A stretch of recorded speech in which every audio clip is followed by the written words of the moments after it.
హల్లెలూయా. ప్రభునందు ప్రియ దేవుని పిల్లలారా, ఎలా ఉన్నారు? అనుదిన వాక్య ధ్యానం కొరకు మిమ్మల్ని ప్రేమతో ఆహ్వానిస్తూ ఉన్నాను. నేటి వాక్య ధ్యానముగా అపోస్తుల కార్యముల గ్రంథము 8వ అధ్యాయము 1 నుండి 8 వచనాలు దేవుని వాక్యాన్ని చదువుకుందాం. ఆ కాలమందు యెరూషలేములోని సంగమునకు గొప్ప హింస కలిగినందున అపోస్తులలో తప్ప అందరూ యోదయ సమరయ దేశములయందు చెదరిపోయిరి. భక్తిగల మనుష్యులు స్టెఫనును సమాధి చేసి అతనిని గూర్చి బహుగా ప్రలాపించిరి. సౌలైతే ఇంటింటా చొచ్చి పురుషులను స్త్రీలను ఈడ్చుకుని పోయి చెరసాలలో వేయించి సంఘమును పాడు చేయుచుండెను. కాబట్టి చెదరిపోయిన వారు సువార్త వాక్యమును ప్రకటించుచు సంచారము చేసిరి. అప్పుడు ఫిలిప్పు సమరయ పట్టణముల వరకును వెళ్ళి క్రీస్తును వారికి ప్రకటించుచుండెను. జనసమూహములు విని ఫిలిప్పు చేసిన సూచిక క్రియలను చూచినందున అతడు చెప్పిన మాటల యందు ఏక మనసుతో లక్ష్యముంచగా అనేకులను పట్టిన అపవిత్రాత్మలు పెద్ద కేకలు వేసి వారిని వదిలిపోయాను. పక్షవాయువు గలవారును కుంటివారును అనేకులు స్వస్థత పొందిరి. అందుకు ఆ పట్టణంలో మిగుల సంతోషము కలిగెను. ఆమేన్. ప్రభునందు ప్రియ దేవుని పిల్లలారా, చదువుకొనబడిన లేఖనం నిమిత్తమే ప్రార్థన చేద్దాం.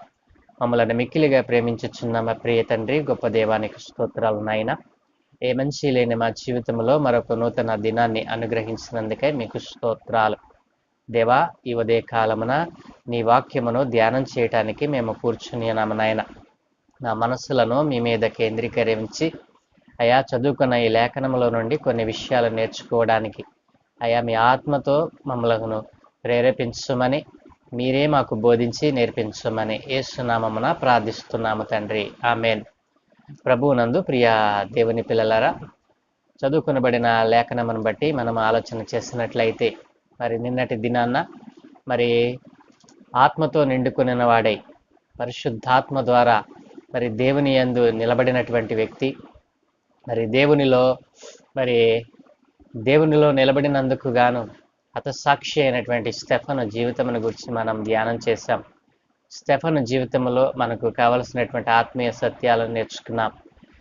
తర్వాత ఈ 8వ అధ్యాయంలో మనం చూసినట్లయితే మరి సంఘమునకు గొప్ప హింస ప్రారంభమైంది. సంఘములో శ్రమలు ప్రారంభమయ్యాయి. సంఘము చెదిరిపోయింది. సంఘము చెదిరిపోవడానికి గల కారణం ఏంటంటే సంఘములో మరి పరిశుద్ధాత్మ కార్యాలు అంతకంతకు ప్రబలుచుండటమే ప్రధాన కారణము. సంఘములో అనేక మంది చేర్చబడటమే, మరి యేసు నామమున రక్షింపబడేటువంటి వారు ఎక్కువైపోయారు. కాబట్టి ఆనాడు అపోస్తుల ద్వారా దేవుని యొక్క మరి ఆత్మను పొందుకున్న వారి ప్రజలు అనేక మంది యేసు ప్రభువునందు విశ్వాసముంచి రక్షణలోనికి వచ్చి బాప్తిసం పొంది సంఘములో చేర్చబడ్డారు. వారు అనుదినము కూడా మరి ఇంటింటా రొట్టె విరుచుచు మరి ఎడతెగక ప్రార్థన చేయటంలోను ఏక మనసు కలిగి దేవునిలో నిలిచి ఉన్నట్లుగా మనము చూడగలం. సంఘము అంతకంతకు అభివృద్ధి చెందుతున్నటువంటి ఆ దినాలలో మరి స్టెఫను మరి ఏ రీతిగా అయితే హతసాక్షి అయిపోయాడు, స్టెఫనును మరి వారు మరి అత్యాగ్రహముతో ఆయనను రాళ్ళు రువి చంపినట్లుగా మనము నిన్న ధ్యానం చేశాం. సంఘము మరి ఆయా పట్టణాలలో యెరూషలేము చుట్టుపక్కల ఉన్నటువంటి గ్రామాలలోను మరి చుట్టుపక్కల ఉన్నటువంటి దేశాలలోనూ కూడా మరి సంఘము ప్రబలుతూ ఉంది. దేవుని నామమున అనేక ఆశ్చర్య అద్భుత కార్యములు జరుగుతూ ఉన్నాయి.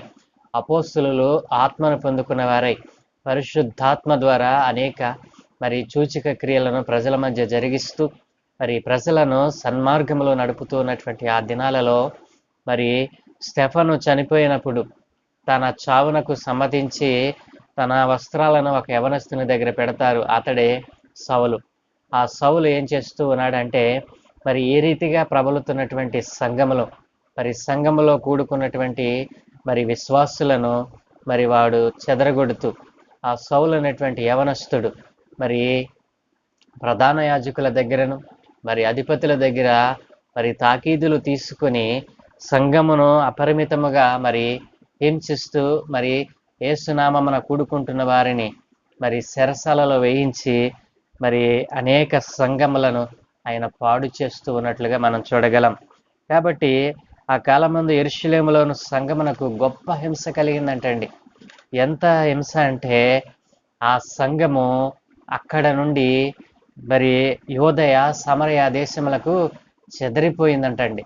కాబట్టి తండ్రి అయిన దేవుడు, కుమారుడైన దేవుడు, పరిశుద్ధాత్ముడైన దేవుడు మరి సంఘములో జరిగిస్తున్నటువంటి ఆశ్చర్యమైనటువంటి కార్యాలను బట్టి సంఘము ఆ దినాన అంతకంతకు అభివృద్ధి చెందితే, మరి ఎప్పుడైతే సంఘము ప్రబలుతూ ఉందో, స్టెఫను హతసాక్షి అయిపోయాడో, మరి సంఘము యెరూషలేము పట్టణములోను మరి యోదయ సమరయ దేశాలలో మరి అప్పటికి సంఘము మరి ఏర్పడలేదు.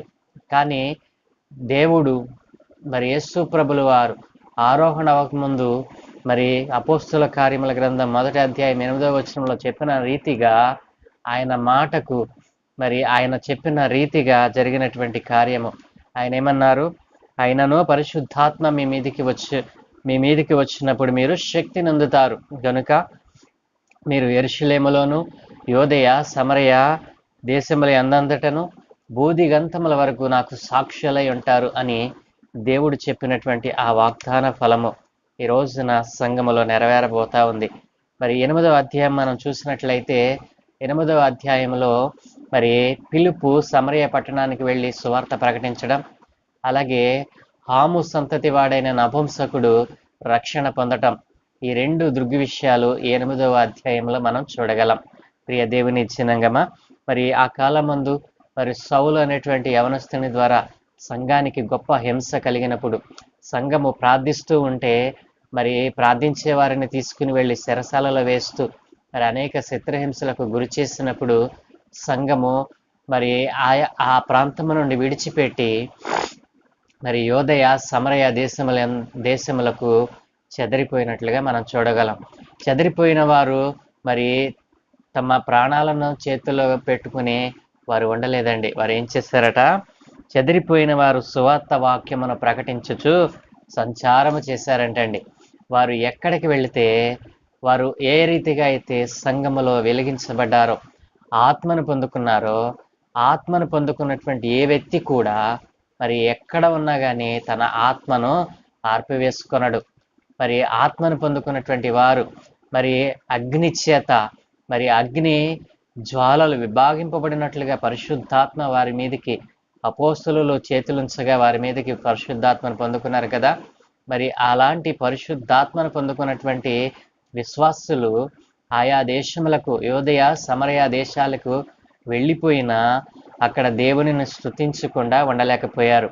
కాబట్టి నా ప్రియ దేవుని జనాంగమా, ఈ రోజున మనం నేర్చుకోవాల్సినటువంటి విషయం ఏంటంటే, పరిశుద్ధాత్మను పొందుకుని ఆత్మలో రక్షింపబడినటువంటి వారు, మరి యేసు ప్రభు నామమున మరి బాప్తిసం పొంది రక్షింపబడినటువంటి ఏ వ్యక్తి కూడా ఆత్మలో వెలిగింపబడిన వాడే, ఆత్మ చేత మరి తాను రక్షణలోనికి వచ్చినటువంటి వాడే.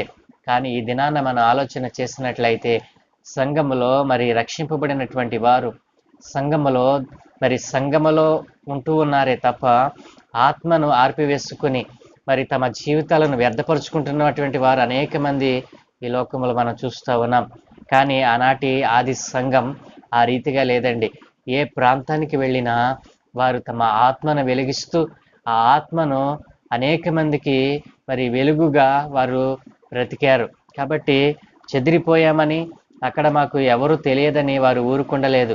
యేసు నామమును ప్రకటిస్తూ వారు సంచారం చేశారు. ఏ ప్రాంతానికి వెళ్ళినా యేసు ప్రభువు నామముని ప్రకటించారు. కాబట్టి ఈ దినాన్న యేసు నామమును ప్రకటిస్తూ ఉంటే అనేక శ్రమలు వస్తున్నాయని, అడ్డంకులు మరి ఇరుకులు, ఇబ్బందులు వస్తున్నాయని చెప్పి మరి కొద్ది రోజులు సంచారం చేసి మరలా ఆగిపోయేటువంటి వారు కూడా లేకపోలేదు. కొంతమంది అయితే మరి దేవుని ఆత్మను పొందుకున్న వారే ఎంతటి ప్రమాదమైన, ఎంతటి భయంకర పరిస్థితులు ఎదురైనా కానీ యేసు సువార్తను ఇప్పటికీ ప్రకటిస్తూ ఉన్నారు. కాబట్టి నా ప్రియ దేవుని జనాంగమా, ఇది ఇప్పటిది కాదండి. ఆనాడు ఆది సంఘములో ఉన్నటువంటి విశ్వాసులు మరి పరిశుద్ధాత్మను పొందుకున్న వారే. వారు ఏ దేశంలో ఉన్నా, ఏ పట్టణంలో ఉన్నా వారు ఆత్మదీపాన్ని ఆర్పివేసుకోలేదు. నజరేయుడైన యేసు నామమును వారు ప్రకటిస్తూనే ఉన్నారు. కాబట్టి ఆనాడు వారు చేసినటువంటి ఆ యొక్క త్యాగము, వారు చేసినటువంటి ఆ భక్తే ఈ రోజున మరి అనేకమైనటువంటి ప్రపంచమంతటికి కూడా సువార్త ఎగబాకటానికి మరి కారణమైంది. సువార్త ప్రపంచమంతటా ఎందుకు వెళ్ళింది? ఇలాంటి ఆత్మ కలిగినటువంటి అనేక మంది విశ్వాసులు ఆ రోజున మరి త్యాగం చేస్తూ వారి పట్టణాలను, వారి ప్రదేశాలను విడిచిపెట్టిన మరి యేసయ్యను విడిచిపెట్టకుండా యేసయ్యను ఆయా జాతులకు, ఆయా ప్రజలకు మరి తెలియజేసిన వారిగా ఉన్నారు. కాబట్టి ఈ రోజున ప్రపంచమంతటా యేసు నామము ప్రకటించబడుతూ ఉందంటే వారు చేసినటువంటి ఆ త్యాగమే. ప్రియ దేవుని జనాంగమా, ఆది సంగమనకు హింస కలిగిన వారు ఆయా దేశములకు, పట్టణములకు వెళ్ళిన యేసు నామమును వారు వదిలిపెట్టలేదు. ఈ రోజున చిన్న శ్రమ వస్తే చాలు విశ్వాసి మరి యేసయ్యను విడిచిపెట్టి, మరి దేవుని విడిచిపెట్టి ఈ లోకంతో కలిసిపోతూ ఉన్నాడు. నీ జీవితంలో మరి రక్షింపబడినటువంటి అనుభవం నీకుంటే గనక నీ ఆత్మదీపాన్ని ఏం చేస్తున్నావు? నీలో దేవుడు పెట్టిన ఆత్మను నీకు నీవే ఆర్పివేసుకుంటున్నావా? నీలో ఉన్నటువంటి ఆత్మను మరి ఆరిపోయే స్థితిలో ఉందేమో. ఒకసారి నిన్ను నువ్వు పరిశీలన చేసుకుని ఆది సంఘం ఏ రీతిగా అయితే ప్రభువు కొరకు నిలబడిందో ఆ రీతిగా నీవు నిలబడాలని మరి ప్రభువు కోరుకుంటూ ఉన్నాడు. మరి ఏ పట్టణంలో ఉన్నా, ఏ ప్రదేశంలో ఉన్నా, నీవు ఏ స్థలంలో ఉన్నా యేసుకు మహిమ తెచ్చేవాడిగా, యేసు నామమును ఇతరులకు ప్రకటించేవాడిగా నీవు ఉండాలని ప్రభువు ఈ ఉదయకాలమున నిన్ను మరి కోరుకుంటూ ఉన్నాడు. ప్రభు యొక్క ఆశను నెరవేర్చేవారుగా నీవు ఉండలేకపోతున్నావా? ప్రభు ఆశను నెరవేర్చేవాడిగా నీవు ఉంటే గనక నీ జీవితంలో ముందెన్నడు చూడని ఆశ్చర్య కార్యములను, అద్భుతములను నీవు చూడగలవు. ఆత్మను ఆర్పివేసుకొని నిన్ను నీవే మరి చీకటి బిలాలలోనికి ఎందుకు త్రోసివేసుకుంటున్నావు? ఆత్మను అనుగ్రహించిన వాడే నిన్ను ఆత్మను మరి ఏ రీతిగా దానిని వెలిగించుకోవాలో, ఆత్మయందు ఏ రీతిగా నిలిచి ఉండాలో కూడా తెలియచేస్తూ ఉన్నాడు కదా.